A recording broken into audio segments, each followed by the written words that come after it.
So hey guys, so today I'm going to change out the headlight film here. If you remember, I put the light smoke overlay on the headlights. So I went ahead and picked up this, it's a 3M headlight film from Cool Tint 604. It's a pre-cut, very easy. I did this on my 1.5. I'll put the link in the description if you guys want to check the install process out on that. It's really easy. What I like about this stuff is it's all pre-cut. It's a wet install, and it doesn't change the look of the headlight, which I like. But it does a great job at protecting it against rocks and debris. If you drive on the highway a lot, it's highly recommended. You get one here for the fog light, and then the headlight as well. So it's really basic. Like I said, if you're not wanting to change the look, but you want to protect them, it's something great to do. It'll prevent them from getting chipped up and all that debris on them that can also yellow the lights over time. So I started peeling this back. As you guys know, these overlays are easy to take off. I haven't heated this up or anything. The hardest thing is getting the edge started. And once you do that, you just pull and it comes right off, usually in one piece. It's very simple to do. Not bad at all. So you can see the difference there. The smoke. Like I said, it was a light tint.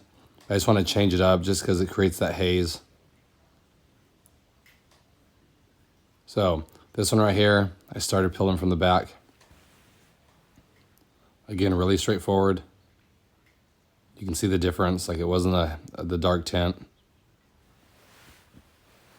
The good thing is you can switch it up all the time too. So like I said, if you want to go back, you want to make these darker, you can.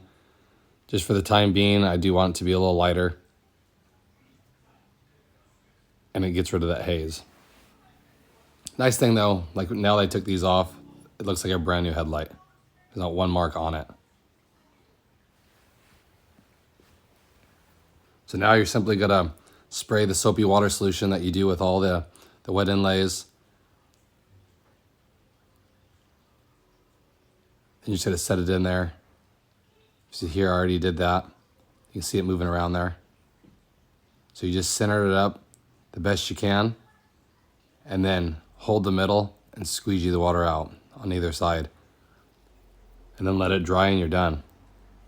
Really straightforward. Like I said, if you never did this before, these are good things to start with because it's very forgiving. Same thing with this. You're just gonna spray it down. Take it and you're gonna lay it out here. Okay, you see here, I laid it out. It's easy to do. The hardest thing is that hard edge here. And I just start flattening all the water out. And then this edge right here is gonna be hard to stick down, so you will wanna use heat because it has to kind of contour to the hard angle. Without it, it's almost impossible to get it to lay down. So you just gotta pull that back, squeegee it out, and you're done. Okay, so I'm gonna go ahead and do that really quick. Okay guys, so I got that all situated. Looks good. Like I said, grab a heat gun. You're gonna need it for the hard edge. If not, it'll be frustrating trying to get to lay down. You just put some heat on it, push down on it, and it'll come right out. Then you park your car in the sun a couple days and any remaining bubbles should dissipate. Really good. Now I haven't done this yet. You can see the difference. Like I said, a lot of customization you can do. And this I like because it doesn't change the look of it, but it will protect it from rocks. That's why I like doing that. You know, and I left the marker light, still has a little tint on it as well. So I can take that off if I wanted, but then I'm gonna have to take the overlay off because I laid it over the top of it. But let me go ahead and show you what this looks like outside, how it looks completely stock. As you can tell guys, like I said, you can't tell nothing's on there. Doesn't change how they look with the lights on. Looks really good, but know that you're protected from all the rock chips and stuff. So I appreciate it. Hope that helps you guys out. Like I said, check the description for the original install video if you want an in-depth step-by-step procedure how to do that. Appreciate the help. I do. Please like and subscribe, and I'll catch you guys in the next video. Take care, everybody.